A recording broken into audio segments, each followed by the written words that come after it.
কে তোর কখন আসছিস? কোনো সমস্যা হয়নি তো? না। আচ্ছা শোন না, আমি একটু ওয়াশরুমে যাবো, তোরা থাক, আমি এক্ষুনি আসছি। হ্যাঁ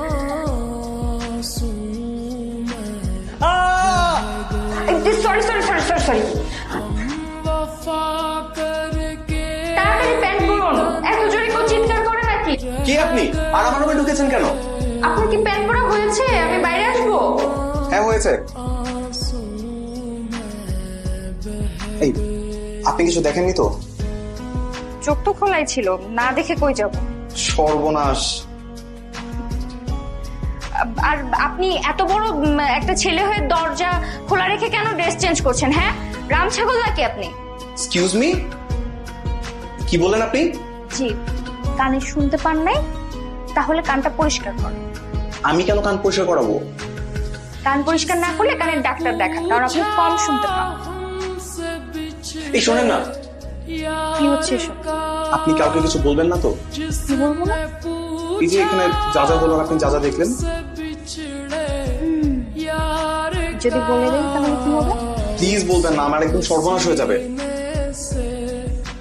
ঠিক আছে বলবো না, আর নেক্সট টাইম ড্রেস চেঞ্জ করলে দরজাটা লক করে দেবো।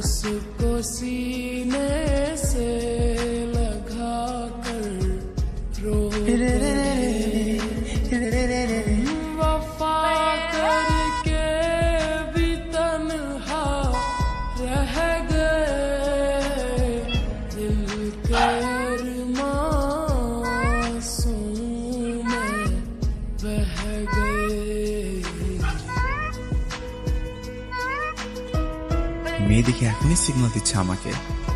আহা কি চমৎকার! আকাশের বুকে এবার চাঁদের উদয় হবেই। রাম ছাগল নাকি? এতবার করে দেখিয়ে দিচ্ছি যে প্যান্টের জিপার খোলা, তবুও বুঝতে পারছে না। জি আঙ্কেল। ওদিকে কি দেখছো? জি আঙ্কেল, ওই যে মেয়েটা আছে না, অনেক সুন্দর না? ওকেই দেখছি। মেয়েটাকে, সেটা কি তুমি জানো?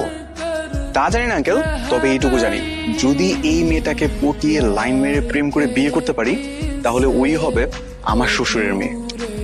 শ্বশুরের মেয়ে, তাই না? জি আঙ্কেল। বাই দ্য ওয়ে, আপনি কে?